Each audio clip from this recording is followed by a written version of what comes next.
ಬೇಕಲ್ವ ಇವಳು? ಹೌದು. ಖಳನ ಬದಗನು ಕೋಲವೆನು ಬಲ ತಿಳಿದು ತನ್ನಳು ಸತಿಯತ ನೊಡಗೊಳುತ್ತ ಸಂತಸದಿಂದ ವಿಹಗ ಮಾತಜನ ಬೆಗಲೇರೆ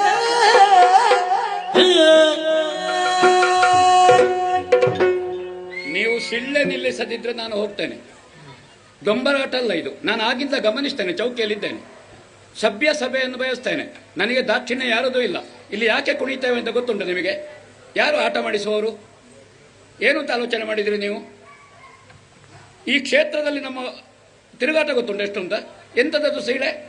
ಏನದು ಸೀಳೆ? ಕೋಳುಗಟ್ಟವ ಇಲ್ಲಿ ಕಂಬಳವ? ಯಾರದು? ಏನು ಆಲೋಚನೆ ಮಾಡಿದ್ರಿ ನೀವು? ರೆಕಾರ್ಡ್ ಆಗಿದೆ ಅದು.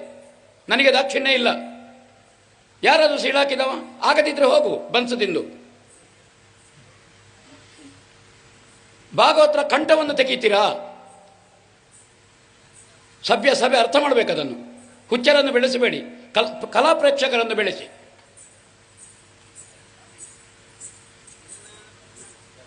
ಒಂದು ಕಲೆ ಸೇವೆ ನಡೀತಾ ಇರುವುದು ಇಲ್ಲಿ ಬಂದು. ನಾವು ಕೆಲಸ ಇಲ್ಲದಕ್ಕೆ ಕುಣಿಯುವುದಲ್ಲ, ಬೆವರು ತಿಳಿಸುವುದಲ್ಲ ಇಲ್ಲಿ, ಆಯ್ತಾ? ಅಷ್ಟು ಅರ್ಥ ಮಾಡಿ. ಅವಾಗ ವಿಸಿಲು ಕೊಟ್ಟವರು ಯಾರು? ದುಡ್ಡು ಕೊಟ್ಟವರು ಯಾರು? ಧಾರ್ಮಿಕ ಭಾಷಣ ಮಾಡಬೇಕು, 1 ಗಂಟೆ ಆಟ ಮಾಡಬೇಕು ಹೇಳಿ. ಏನು ಹೇಳ್ತೀರಿ ಹಿರಿಯರೇ?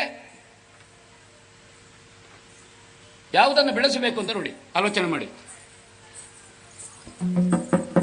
ಖಳನವದೆಗೆ ಇವಳ ಅನುಕೂಲ.